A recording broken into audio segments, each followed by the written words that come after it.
ባለጠጋ ወደ እግዚአብሔር መንግስት ከሚገባ ግመል በመርፌ ቀዳዳ ቢገባ ወይም ቢያልፍ ይቀላል ማለት ምን ማለት ነው? እንደዚህ ከሆነ ማን ሊድን ይችላል ብሎ ጠየቁ። ባይጻፍ ነው እንጂ በሱ ጊዜ ተደርጓል። ተመልከቱ። ኦርቶዶክስ ቤተክርስቲያን በዚህ መንገድ ትተረጉመዋለች። ግመል በመርፌ ቀዳዳ አሳልፎ አሳይቷቸዋል የሚል ሐሳብ ታስቀምጣለች። ምን ማለት ነው?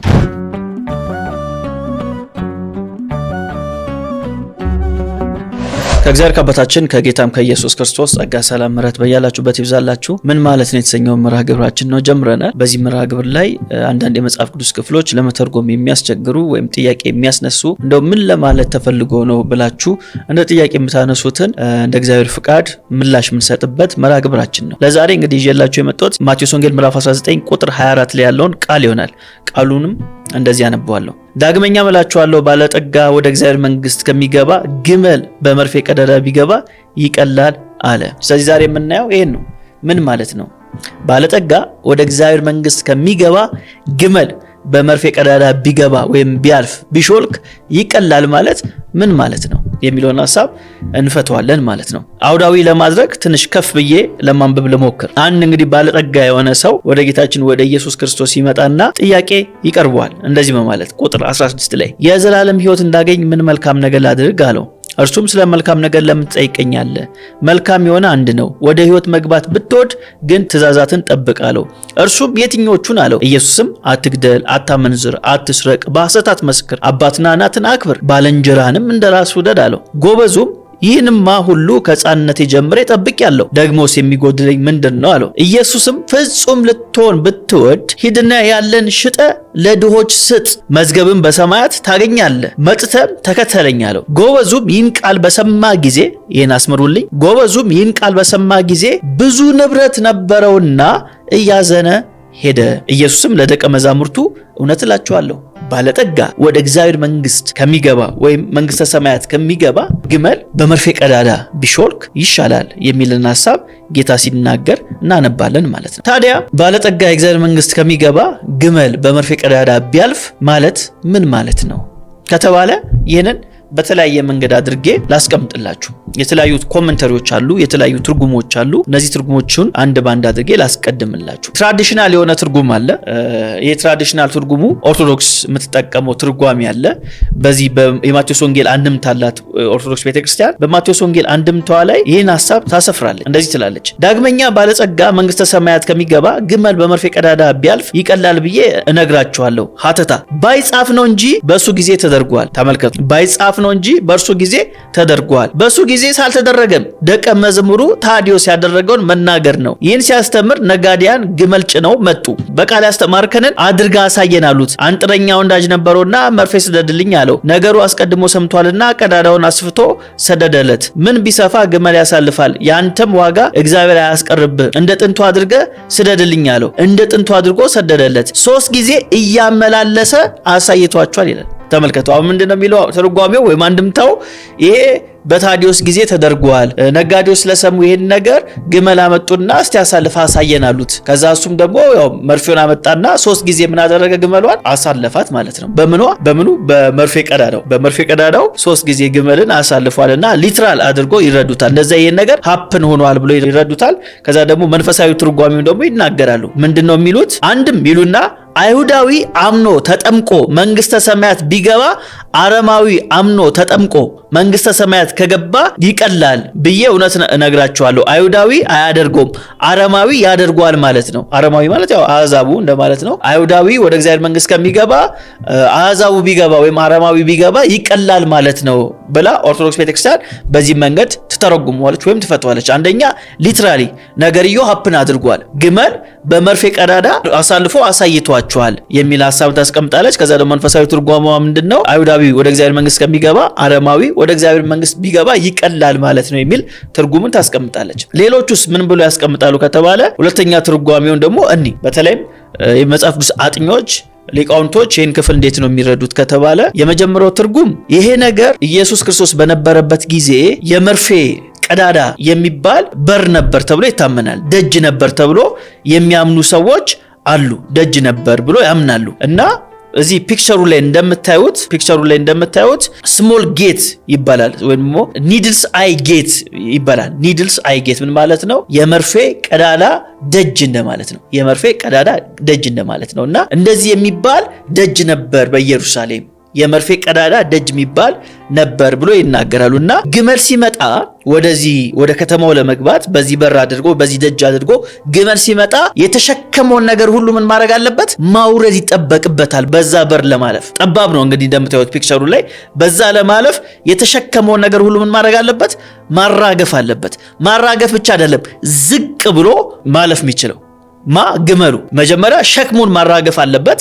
ሸክሙን ካራገፈ በኋላ ደግሞ ምን ማድረግ አለበት? ዝቅ ብሎ ማለፍ አለበት። ስለዚህ ጌታችን ኢየሱስ ክርስቶስ ባለጠጋ ወደ እግዚአብሔር መንግስት ከሚገባ ግመል በመርፌ ቀዳዳ ቢሾልክ ወይም ቢያልፍ ይቀላል ብሎ ሲናገር በዛ ዘመን የነበሩ ሰዎች ይረዱታል። ምክንያቱም የመርፌ ቀዳዳ የሚባል ደጅ ነበር። ስለዚህ ግመላቸው በምን አይነት መንገድ እንደሚያልፍ ያውቃሉ። ስለዚህ ወደ እግዚአብሔር መንግስት ለመግባት እኛም አለን የምንለውን ሀብታችንን አለን የምንለው ገንዘባችንን እሱን ምን ማድረግ አለብን? ማስወገድ አለብን። ማለት ከዛ ከገንዘቡ ጋር አታች መሆን የለብንም። በጣም አታችመንት አያስፈልገንም። መኩራራት የለብንም ማለት ነው። በሌላ ገለጥ ገንዘቡ አያስፈልግም ማለት ሳይሆን መኩራራት የለብንም። ነፍሳችን ከገንዘቡ ጋር መቆራኘት የለባትም። ስለዚህ ሀብታለኝ የምንለውን ነገር ማስወገድ አለብን። ገንዘብ አለኝ የምንለውን ነገር ከአይምሯችን ምን ማድረግ አለብን? ማስወገድ አለብን። ዝቅ ማለት አለብን። ግመሏ በዛ ደጅ ለማለፍ ዝቅ ብላ እንደምታልፈው እኛም ራሳችንን በትህትና ዝቅ ማድረግ አለብን ለእግዚአብሔር እና እንደዛ ማድረግ ስንችል ነው ምን ማድረግ የምንችለው? ወደ እግዚአብሔር መንግስት መግባት የምንችለው የሚል በሁለተኛ ደረጃ ትርጓሜ ይቀመጣል ማለት ነው። ስለዚህ የመርፌ ቀዳዳ የሚባል ደጅ አለ በኢየሩሳሌም ውስጥ። ስለዚህ ግመሎች ወደዛ በደጅ አልፎ ወደ ከተማዋ ለመግባት ሸክማቸውን ማስወገድ አለባቸው፣ ማራገፍ አለባቸው። ስለዚህ እኛ አንችልም፣ የኛ ጉልበት አይችልም፣ የኛ ሀብት አይችልም፣ የኛ ጥበብ አይችልም፣ የኛ እውቀት አይችልም ብለን ማመን አለብን። በፍጹም ትህትና ወደ እግዚአብሔር መንግስት ምንገባው በዚህ አይነት አማካኝነት ነው። አንተን የምትችለው ማለት ይኖርብናል የሚል ሐሳብ ያነሳሉ። አንዳንዶች ደግሞ ይህን ሐሳብ አይቀበሉም። ሶስተኛ ሐሳብ ደግሞ ያስቀምጣሉ። ሶስተኛ የሚያስቀምጡት ነገር ምንድነው? ይሄ የሚገናኘው ከነገረ ድህነት አንጻር ነው፣ ከዘላለም ህይወት አንጻር ነውና ብለው ቀጣይ ያለውን ቁጥር ላንብብላችሁ ምን እንደሚል። ዳግመኛ እላችኋለሁ ቁጥር 24 ላይ ባለጠጋ ወደ እግዚአብሔር መንግስት ከሚገባ ግመል በመርፌ ቀዳዳ ቢገባ ይቀላል አለ። ከዛ ደቀ መዛሙርቱም ሰምተው እጅግ ተገረሙና እንኪያስ ማን ሊድን ይችላል አሉ። አያችሁ፣ ታዲያ ማን ሊድን ይችላል ማለት በጭንቅ እኮ ነው የሚገባው። እንደውም ባለጠጋ ወደ እግዚአብሔር መንግስት ከሚገባ ግመል በመርፌ ቀዳዳ ቢያልፍ ይሻላል ማለት ታዲያ ይሄ የሚያስጨንቅ ንግግር ነው አሉ። ማለት ማን ሊድን ይችላል? እንደዚህ ከሆነ ማን ሊድን ይችላል ብሎ ጠየቁ። ከዛ ቁጥር 26 ላይ ጌታ እንደዚህ መለሰላቸው። ኢየሱስም እነርሱን ተመልክቶ ይህ በሰው ዘንድ አይቻልም፣ በእግዚአብሔር ዘንድ ግን ሁሉ ይቻላል አላቸው። ይሄ ነው ትክክለኛው መልስ። ቁጥር 26 ላይ ያለው ምንድነው ያለው? ይህ በሰው አይቻልም። በማን ነው የሚቻለው? በእግዚአብሔር ዘንድ ነው የሚቻለው። የትኛው ነው የሚቻለው ለጠየቁ ጥያቄ እንኪያስ ማን ሊድን ይችላል ለሚለው ጥያቄ ጌታ የመለሰው ምንድነው? ይህ በሰው ዘንድ አይቻልም። ሰው አይችልም ምን ማለት ነው? ሰው በራሱ ምን ማድረግ አይችልም? መዳን አይችልም። ስለዚህ የሚቻለው በማን ነው?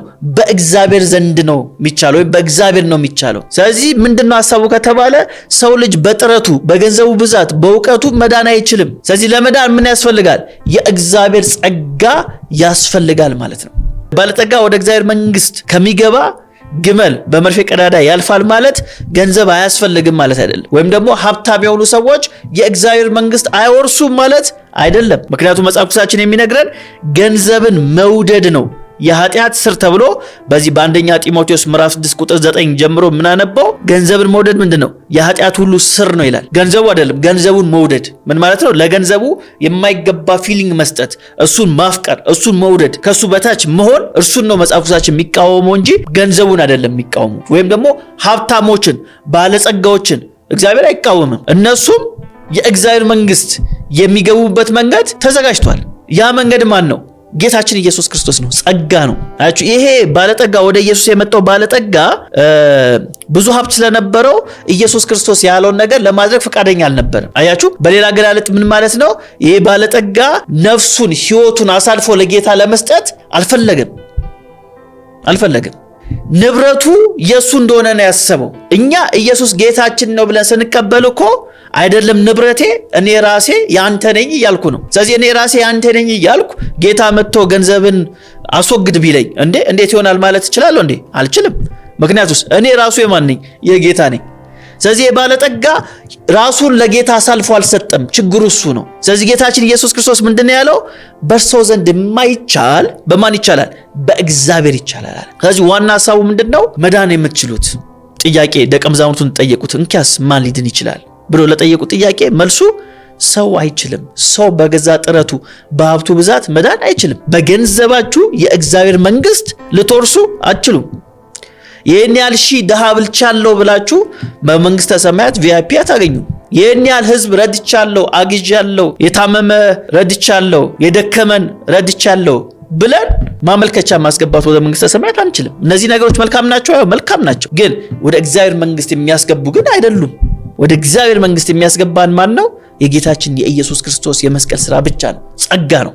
ባለጠጋ ወደ እግዚአብሔር መንግስት ከሚገባ ግመል በመርፌ ቀዳዳ ቢያልፍ ይሻላል የሚለው ትርጉም ወይም ምን ማለት ነው ስንል በእኛ አቅም፣ በእኛ ጥበብ፣ በእኛ ዕውቀት፣ በእኛ ገንዘብ የእግዚአብሔር መንግስትን መውረስ አንችልም። የእግዚአብሔር መንግስት መውረስ ምንችለው በእግዚአብሔር ጸጋና ጸጋ ብቻ ማለት ነው። ሌላ እንደዚህ እንዲፈታላችሁ የምትፈልጉት የመጽሐፍ ቅዱስ ክፍል ካለ ታች ኮሜንት ላይ ጻፉልኝ።